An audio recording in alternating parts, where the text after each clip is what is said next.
This collection of artifacts reflects a school that is managing diversity, ensuring equity, and implementing inclusion for students of all levels of ability, in particular students suffering from cerebral palsy. Each item is a piece of evidence I've personally witnessed and seen implemented for this particular student over a series of lessons, school events, and everyday school life. Artifact 1 is a newly built school ramp. This allows this particular student equal access to appropriate school resources, such as the classroom, the library, and the school kitchen garden program. This student has diverse learning needs due to physical impairments and has difficulty with low vision and limited hand and grip strength. Artifact 2 ensures to access the same quality education as her peers, a number of strategies are put in place, such as tactile learning opportunities, individualized visual prompts, and step-by-step instructions. While the content that is being learnt may differ to that of her peers, the Australian Curriculum Assessment and Reporting Authority describes that this student is able to partake in the Australian curriculum through individualised, dignified learning programs. Artifact 3 were inclusive practices at the Athletics Carnival. Here the student was encouraged to partake in races with a specialised wheelchair. While this meant this race was often delayed due to the need to change the finish gauge, she was still included as a respected and valued member of this event. While Hayes discusses a number of reasons why it is difficult to create equity in the classroom, I believe this school is a forward-thinking, inclusive school supporting students with many needs, although may have some areas in which need improving. When honing in on areas of inclusion and exclusion, in particular disability and physical impairment, it becomes evident just how important these artifacts are in supporting an appropriate learning environment for this student. Hayes describes the idea that a particular group of students are more likely to achieve in school over others. This is also referred to as deficit discourse. According to the Australian Bureau of Statistics, 1 in 4 children with a disability are exposed to exclusion in education. This is understood to be due to some teachers being reluctant to make changes or adjustments for these students. As Catchill discusses, children with physical impairments are subject to similar experiences and often miss out on education due to lack of access, lack of resources, and a lack of training, and find themselves excluded from social and emotional aspects of school. In contrast, the inclusive practices discussed earlier in Artifact 3, the acceptance of the specialised wheelchair and the athletics carnival, have encouraged an environment that ensures students with disabilities and physical impairments are catered for and have equal access to opportunities.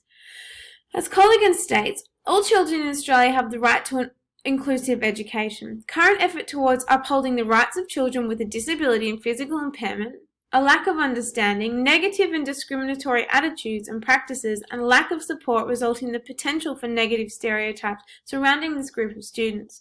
While the school ramp and access to participate in the school carnival are promoting equal access and inclusion, these additions to the school may not be impacting a teacher's opinion or willingness to extend their learning environment to cater to children with diverse needs. In support of Keddy's argument, it comes down to a whole school approach to rewrite the stereotypes that may arise around particular groups. Perhaps, in addition to the ramp, this school could implement half-yearly staff development days to help teachers further understand the needs of students with diverse abilities and encourage them to promote an inclusive education free from discriminatory beliefs, attitudes, and practices. The right to an inclusive education is articulated through relevant policies. The Disability Standards for Education 2005 states the legal obligations for education under Australia's National Disability Discrimination Act. These obligations ensure the right of every child who experiences disability to the same education on the same basis to their peers that may not be labelled disabled or physically impaired. While these policies and legislations are put in place and relate directly to the collection of artefacts and children with a disability or physical impairment by ensuring educational rights, Melton explains the main barriers to creating an inclusive education system were the attitudes and stigmatisation created by teachers. Teachers can have the power to inherit inclusive pedagogical approaches. Terence shares some of these. They include child-centered pedagogy, differentiation, and explicit instruction that can cater and value diversity while maintaining high expectations for every child in the classroom.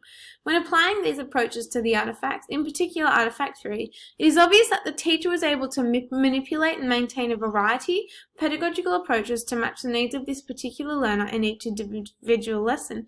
Beckett illustrates the need for teachers to be adapted to each teaching situation, while the artifacts show a particular teacher's ability and willingness to do this. Unfortunately, this is not always the case for students with a disability or physical impairment.